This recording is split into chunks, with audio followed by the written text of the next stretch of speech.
우리 같이 말씀이자 푸른 마르고 꽃은 떨어지나 주의 말씀은 영원합니다. 오늘도 말씀을 나누고 전하는 권선으로 살아가는 모든 분들을 사랑하고 축복합니다. 오늘 우리가 함께 살펴볼 내용은 1. 갈라디아서 맥잡기 2. 바울입니다. 사도입니다. 3. 바울이 리더 베드로에게 맞선 이유 4. 율법과 믿음에 대한 바울의 호소 5. 복음은 아브라함에게 주신 약속의 기초를 두고 있다입니다. 먼저 첫 번째 갈라디아서 맥잡기입니다. 먼저 우리가 읽고 있는 서신서들의 현재 위치를 잠깐 확인하겠습니다. 바울은 이방 선교를 하는 과정에서 여러 서신서들을 썼지요.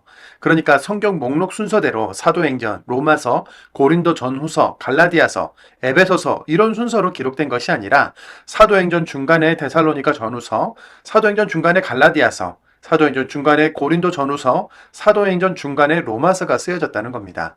성경 목록은 대략 분량에 따라 순서가 정해지다 보니까 로마서가 사도행전 바로 뒤에 이어져 있고 우리는 지금 바울 일행의 2차 전도 여행 기간에 기록된 갈라디아서를 시작하는 중이라는 점 확인하는 중입니다. 교회에 쓴 편지들은 바울이 전도 여행 중이라는 상황과 수신자인 교회와 바울 사이의 스토리가 있는데요.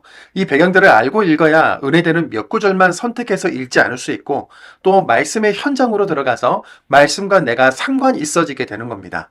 여기서 깜짝 퀴즈입니다. 바울 일행이 전도 여행을 하면서 처음으로 세운 이방 지역의 교회 이름은 무엇일까요? 돌에 맞아 죽을 뻔했지만 몸을 추스르자마자 다시 돌아가서 교회를 조직하면서 세운 곳이었고 또 바울에게는 첫사랑과 같은 교회였죠.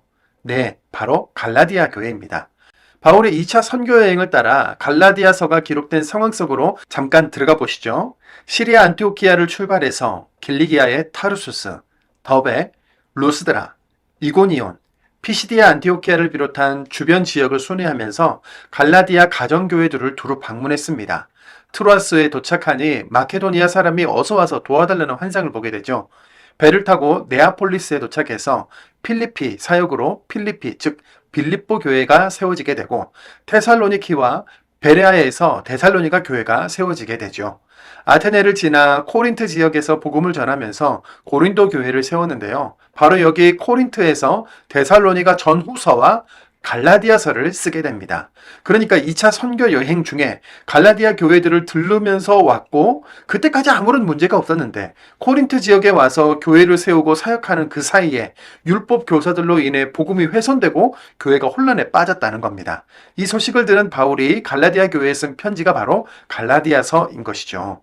바울과 각 교회들 사이에 있는 배경에는 유대교를 믿는 유대인, 그리스도교로 개종한 유대인, 율법주의 종교 지도자들, 율법, 그리고 그리스도교를 믿는 이방인, 이방 교회들, 믿음, 예수 십자가, 예수 부활이 있는 겁니다. 당연히 율법과 믿음, 율법과 예수님의 십자가, 부활에 대한 논쟁 그 사이에서 바울이 계속 자신의 사도성을 증명하고 구원은 율법이 아니라 오직 믿음으로 얻는다 반복할 수밖에 없는 배경이 되는 거죠. 이런 배경과 상황에서 쓰여진 갈라디아서의 핵심 주제는 구원은 율법, 할례, 행위가 아니라 오직 믿음으로 얻는 것이다. 다른 복음은 없다. 오직 예수 그리스도의 이름과 의, 은혜와 믿음으로 얻는다인데요. 로마서, 고린도 전후서와 함께 복음의 진수가 기록되어 있는 책이죠. 또한 갈라디아서의 분위기는 바울의 흥분, 걱정, 염려라고 할 수 있는데요.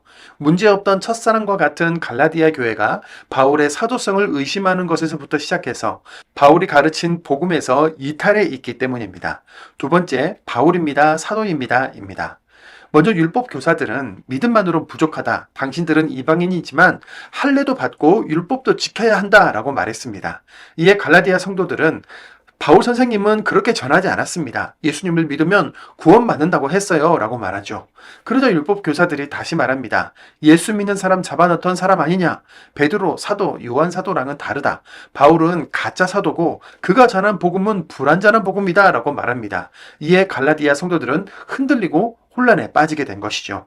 그래서 다른 서신서들과는 다르게 바울은 자신이 사도라는 사실을 매우 강한 어조로 밝히면서 갈라디아서를 시작한 이유가 되는 것입니다. 갈라디아서 1장 1절입니다. 바울입니다. 사도입니다. 사도가 된 것은 사람들이 시켜서 된 일도 아니고 어떤 한 사람을 통해서 된 일도 아닙니다. 예수 그리스도님과 하나님 아버지, 곧 예수님을 죽은 사람들 가운데서 일으켜 살리신 분을 통해서 된 일입니다. 아멘. 나는 사람이 세운 사도가 아니라 예수 그리스도와 하나님 아버지로 말미암아 사도가 된 거다라며 일단 자신의 사도성을 증명하고 강조하면서 편지를 시작한 것이죠. 이렇게 자신의 사도성을 증명하고 짧은 인사를 건넨 바울은 어떻게 그렇게 빨리 복음을 떠나 변질할 수 있느냐? 다른 복음은 없다라고 하면서 바로 본론으로 들어가는데요. 갈라디아서 1장 6절입니다. 내가 놀랄 일입니다. 그리스도님의 은혜로 여러분을 불러주신 분을 떠나 이렇게나 빨리 다른 복음으로 넘어가고 있는 꼴이라니요. 7절입니다. 그 다른 복음이라는 것은 실제로 존재하지 않습니다. 다만 몇몇 사람이 여러분을 혼란에 빠뜨리고 그리스도님의 복음을 왜곡시키려 하고 있을 뿐입니다. 아멘. 가짜 사도라는 소문에 대해서도 확실하게 정리를 하는데요. 베드로에게 역사하신 예수님이 바울에게도 역사하셔서 이방인의 사도로 삼으셨다고 쭉 설명하죠. 갈라디아서 2장 9절입니다. 하나님이 나에게 주신 은혜를 야고보와 게바와 요한 곧 기둥같이 여기는 사람들도 알아차렸습니다. 그래서 그들이 나와 바르나바에게 사귐의 표로 오른손을 내밀었습니다. 그렇게 하여 우리는 다른 민족에게로 그들은 할례 받은 사람들에게로 가게 되었습니다. 아멘. 나 바울 어느 날 하나님이 부르셨다고 하면서 무턱대고 복음 전하는 거 아닙니다. 예루살렘에 있는 기둥같이 여기는 그 사도들과 믿음의 교제도 나눴고 동역의 악수를 나눴어요. 나는 이방인의 사도로 그들은 유대인을 위한 사도로 일하고 있습니다. 바로 이런 말인 것이죠. 세 번째, 바울이 리더 베드로에게 맞선 이유입니다. 갈라디아서 2장 11절 위의 소제목이 안티오키아에서 바울이 게바에게 맞서다라고 기록되어 있죠. 바울이 이방 선교 거점지였던 시리아 안티오키아에 있을 때 베드로가 이방인과 식사하다가 야고보의 사람들이 온다는 소식에 이방인과 식사한 것이 책 잡힐까봐 부랴부랴 물러나 버려서 바울이 책망했다는 겁니다. 왜냐하면 일단은 그 행동은 위선이고 두 번째는 베드로부터 유대인이 이방인과 식사하면 안 된다는 율법을 어겼으면서 이방인들한테는 왜 율법을 강요하느냐고 말했던 것이죠. 무엇보다 그것이 이방인들에게 얼마나 큰 상처가 되었을까요? 복음을 따르지 않고 율법을 따른 일로 기둥같이 여기는 베드로도 실수해서 내가 맞선 적이 있다고 한 건데요. 나 바울은 베드로 사도랑 이런 일도 있었습니다. 내가 전한 복음은 거짓 복음이 아니고 진짜 복음으로 세워진 사도 맞습니다. 라고 말하는 것이죠. 네 번째, 율법과 믿음에 대한 바울의 호소입니다. 사람은 율법으로 의로워질 수 없고 오직 믿음으로만 가능하다는 말과 그 이유에 대한 바울의 호소를 말씀으로 쭉 살펴보겠습니다. 장과 절은 생략합니다.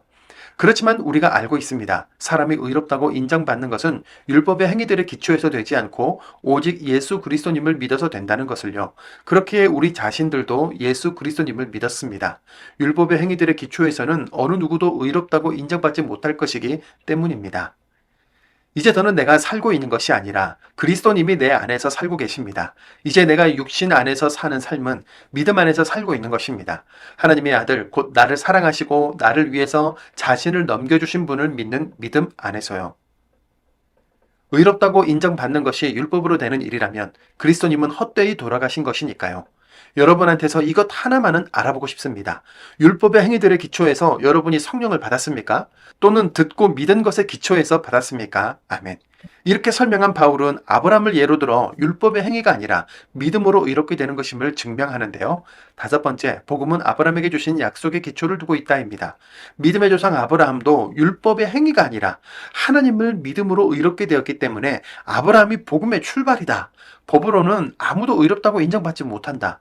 아브라함에게 해준 약속이 율법보다 430년이나 앞선다. 늦게 나온 율법이 아브라함에게 내려진 의롭다는 정의를 무효화할 수 없다. 율법은 모두를 죄와 저주 아래 두지만 그리스도님은 스스로 저주를 받으심으로 우리 모두를 율법의 저주에서 풀어주셨다. 예수를 믿는 믿음으로 우리는 하나님의 아들, 딸이 되었다. 바울은 이렇게 신학적으로 정리해서 사랑하는 갈라디아 지역의 교회들에게 편지를 보낸 겁니다. 갈라디아서 3장 25절 26절입니다. 그런데 믿음이 이미 왔으므로 우리가 더 이상 돌봄 교사 아래 있지 않습니다. 여러분은 모두 그 믿음을 통해서 그리스도 예수님 안에서 하나님의 아들, 딸입니다. 아멘. 오직 의인은 믿음으로 말미암아 살리라는 찬양이 떠오르는데요. 우리가 죄인이면서 의인일 수 있는 이유가 바로 이 믿음으로 살기 때문이겠죠. 오늘도 말씀의 현장으로 들어가겠습니다. 갈라디아서 1장입니다. 갈라디아서 1장. 바울입니다. 사도입니다. 사도가 된 것은 사람들이 시켜서 된 일도 아니고 어떤 한 사람을 통해서 된 일도 아닙니다. 예수 그리스도님과 하나님 아버지, 곧 예수님을 죽은 사람들 가운데서 일으켜 살리신 분을 통해서 된 일입니다. 나 바울과 또 나와 함께 있는 모든 형제자매들이 갈라티아 지역에 있는 여러 교회에 이 편지를 보냅니다. 은혜와 평화가 여러분에게 하나님 우리 아버지와 주 예수 그리스도님으로부터 내리기를 빕니다. 주 예수 그리스도님은 자기 자신을 우리의 죄값으로 내려주셨습니다. 그것은 우리 하나님 아버지의 뜻을 따라 우리를 악이 지배하는 지금 세대에서 건져내 주시기 위해서였습니다. 하나님께 영광이 영원히 있기를 빕니다. 아멘.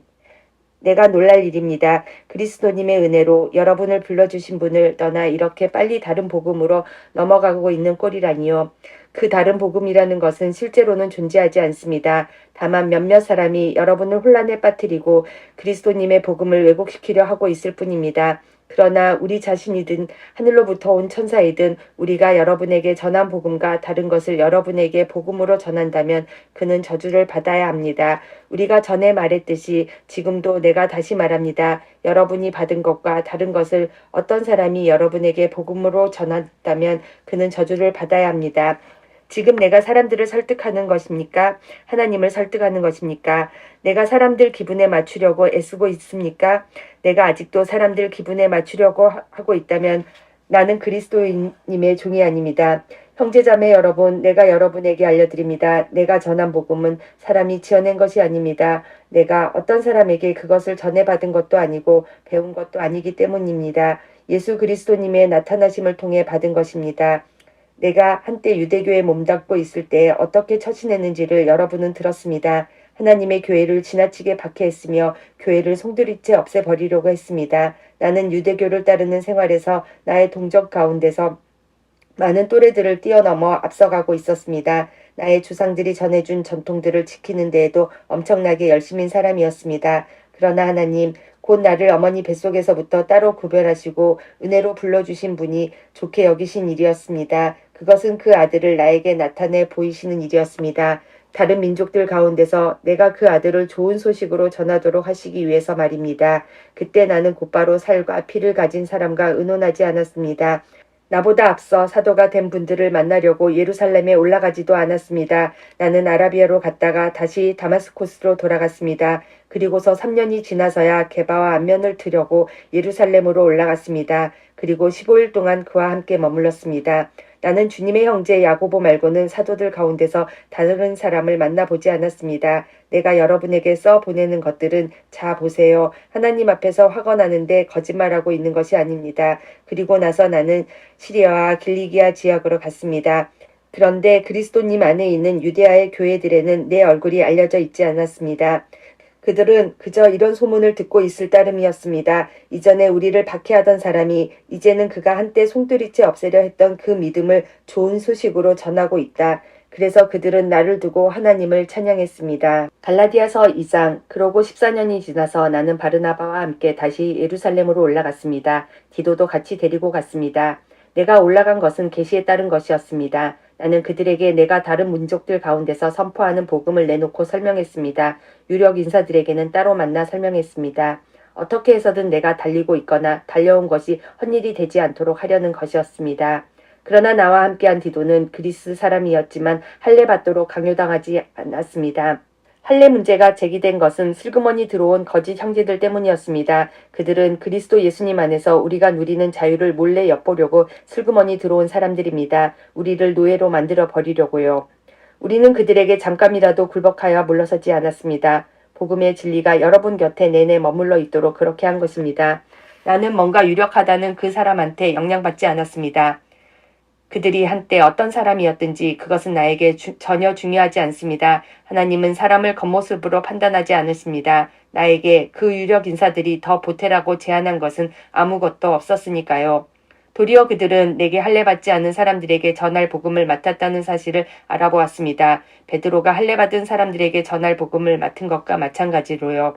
할례받은 사람들을 위한 사도 직무를 맡도록 베드로에게 능력을 주신 분이 다른 민족들을 위해 일하도록 나에게도 능력을 주셨기 때문입니다.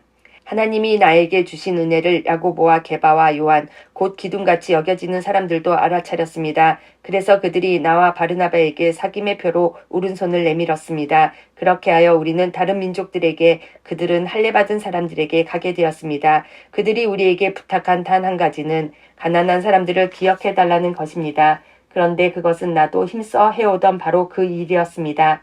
게바가 안티오크아에 왔을 때 내가 얼굴을 맞이해서 그에게 맞섰습니다. 그가 비난받은 일을 했기 때문입니다. 야고보한테 몇몇 사람들이 오기 전에 게바가 다른 민족 사람들과 함께 음식을 먹곤 했습니다. 그런데 그들이 오자 뒤로 물러나서 따로 떨어져 나갔습니다. 할례받은 쪽 사람들을 두려워해서였습니다. 나머지 유대아 사람들도 게바와 함께 위선에 빠졌습니다. 그래서 바르나바마저도 그들의 위선에 딸려갔습니다. 그러나 그들이 복음의 진리를 따라 똑바로 걸어가지 않는 것을 보고 나는 모든 사람 앞에서 게바에게 말했습니다. 그대는 유대아 사람이면서도 다른 민족 사람처럼 살고 유대아 사람답게 살지 않습니다. 그러면서 어떻게 다른 민족 사람들을 유대아 사람이 되라고 강요하십니까? 우리는 태어날 때부터 유대아 사람들이지 다른 민족 출신의 죄인들이 아닙니다. 그렇지만 우리가 알고 있습니다. 사람이 의롭다고 인정받는 것은 율법의 행위들의 기초에서 되지 않고 오직 예수 그리스도님을 믿어서 된다는 것을요. 그렇기에 우리 자신들도 예수 그리스도님을 믿었습니다. 그것은 율법의 행위들의 기초에서가 아니라 그리스도님을 믿는 믿음의 기초에서 의롭다고 인정받기 위해서였습니다. 율법의 행위들의 기초에서는 어느 누구도 의롭다고 인정받지 못하기 때문입니다. 그리스도님 안에서 의롭다고 인정받으려고 애를 쓰다가 우리 자신들도 죄인들로 밝혀진다고 합시다. 그러면 그리스도님이 죄를 섬기시는 것입니까? 절대로 그럴 수 없습니다. 내가 허물어져 버렸던 이것들을 다시 세운다면 나 자신이 엇나간 사람이라는 것을 보여주는 것이니까요. 나는 율법과의 관계에 대해서는 율법을 통해 죽었습니다. 그것은 하나님을 위해서 살아나기 위해서였습니다. 나는 그리스도님과 함께 십자가에 못 박혀 매달렸습니다. 이제 더는 내가 살고 있는 것이 아니라 그리스도님이 내 안에 살고 계십니다. 이제 내가 육신 안에서 사는 삶은 믿음 안에서 살고 있는 것입니다. 하나님의 아들 곧 나를 사랑하시고 나를 위해서 자신을 넘겨주신 분을 믿는 믿음 안에서요. 나는 하나님의 은혜를 밀어내 버리지 않습니다. 의롭다고 인정받는 것이 율법으로 되는 일이라면 그리스도님은 헛되이 돌아가신 것이니까요. 갈라디아서 3장. 생각 없는 갈라티아 사람들. 누가 여러분을 홀렸습니까? 여러분 눈앞에 예수 그리스도님이 십자가에 매달리신 모습으로 생생히 나타나 계시는데요. 여러분한테 이거 하나만은 알아보고 싶습니다. 율법의 행위들의 기초에서 여러분이 성령을 받았습니까? 또는 듣고 믿은 것의 기초에서 받았습니까? 여러분은 이렇게도 생각이 없습니까? 성령을 힘입어 시작했다가 이제는 몸뚱이로 끝내려고 합니까? 여러분은 그렇게 많은 경험을 헛되이 한 것입니까? 정말로 헛되었단 말입니까? 그러면 여러분을 도와 성령을 주시고 여러분 가운데서 기적을 일으키시는 분이 그렇게 하시는 것은 무엇의 기초에서입니까? 여러분의 율법의 행위들입니까? 또는 여러분이 듣고 믿은 것입니까? 아브라함이 하나님을 믿으니 하나님이 이를 보시고 그를 의롭다고 여겨주셨다라고 한 것과 같습니다. 그러므로 여러분은 알아두십시오. 믿음의 기초에서 사는 사람들, 이 사람들이 아브라함의 아들, 딸입니다. 성경은 미리 내다보았습니다. 믿음의 기초에서 하나님이 다른 민족 사람들을 의롭다고 인정해 주시는 것을요. 그래서 아브라함에게 미리 좋은 소식을 이렇게 전해주었던 것입니다. 모든 민족이 내 덕택에 복받을 것이다. 그래서 믿음의 기초에서 사는 사람들이 믿음의 사람 아브라함과 함께 복을 받았습니다. 율법의 행위들의 기초에 사는 사람들은 누구나 다 저주 아래 있습니다. 성경에 이렇게 적혀 있기 때문입니다. 저주 아래 있다. 율법책에 적혀 있는 것 전부의 테두리 안에 머물러 있으면서 그것들을 실행하지 않는 사람들 모두. 율법으로는 아무도 하나님 앞에서 의롭다고 인정을 받지 못한다는 것이 분명합니다. 의인은 믿음의 기초에 살 것이다 라고 했기 때문입니다. 율법은 믿음에 기초한 것이 아닙니다. 그러나 율법 규정들을 실행하는 사람은 그것들 덕분에 살아갈 것입니다. 라고 했습니다. 그리스도님이 값을 치르고 우리를 율법의 저주에서 풀어주셨습니다. 우리를 위해서 저주를 받으심으로써 성경에 이렇게 적혀 있기 때문입니다. 나무에 매달린 사람은 모두 저주받은 사람이다. 그리하여 그리스도 예수님 안에서 다른 민족들한테 아브라함의 복에 이르게 하시려는 것이었습니다. 약속하신 성령을 우리가 믿음을 통해 받게 하시려는 것이었습니다. 형제자매 여러분, 일상생활의 예를 들어 말해보겠습니다. 사람의 유언이라도 확정되고 나면 아무도 그것을 없애거나 거기에 덧붙이지 못합니다. 그런데 하나님이 아브라함에게 또 그의 후손에게 여러 약속을 하셨습니다. 이때 많은 사람을 두고 말씀하시듯이 후손들에게 라고 하시지 않고 한 사람을 두고 말씀하시듯이 너의 후손에게 라고 말씀하십니다. 바로 그 후손은 그리스도님이십니다. 내게 말하려는 것은 이것입니다. 하나님이 확정해 놓으신 언약을 440년 뒤에 생긴 율법이 무효로 만들어 그 약속을 폐지하지 못한다는 것입니다. 상속을 물려받는 것이 율법에 기초한 일이라면 그것은 더 이상 약속에 기초한 일이 아닙니다. 그러나 아브라함에게 약속을 통해 그것을 은혜로 주셨습니다. 하나님이. 그러면 율법은 무엇 때문에 있는 것입니까? 범죄 때문에 덧붙여진 것입니다. 약속을 받은 그 후손이 오실 때까지 유효한 것으로 천사들을 통해서 한 중개자의 손을 빌려 명령하신 것입니다. 중개자는 한편에만 속해 있지 않습니다. 그런데 하나님은 한 분이십니다. 그렇다면 율법은 하나님의 약속들에 맞서는 것입니까? 절대로 그럴 수 없습니다. 생명을 얻게 할 수 있는 율법이 주어졌다면 실제로 의롭다고 인정받는 것이 율법의 기초를 두게 되었을 테니까요. 그러나 성경은 모든 것을 죄 아래 가두었습니다. 믿는 사람들에게 예수 그리스도님을 믿는 믿음에 기초하여 그 약속을 주시려는 것이었습니다. 믿음이 오기 전에 우리가 율법 아래 갇혀서 보호관리를 받고 있는 것입니다. 믿음이 장차 나타날 때까지요. 그래서 그리스도님이 오실 때까지 율법은 우리의 돌봄 교사가 되었습니다. 우리가 믿음의 기초에서 의롭다고 인정받도록 하려는 것이었습니다. 그런데 믿음이 이미 왔으므로 우리가 더 이상 돌봄 교사 아래 있지 않습니다. 여러분은 모두 그 믿음을 통하여 그리스도 예수님 안에서 하나님의 아들, 딸입니다. 여러분 가운데서 세례를 받아 그리스도님 안에 들어간 사람들은 다 그리스도님을 옷으로 입었기 때문입니다. 유대아 사람도 그리스 사람도 없고 노예도 자유인도 없으며 남성도 여성도 없습니다. 여러분은 여러분 모두는 그리스도 예수님 안에서 하나이기 때문입니다. 여러분이 그리스도님의 사람이면 그러면 여러분은 아브라함의 후손입니다. 약속에 따라 정해진 상속자들입니다.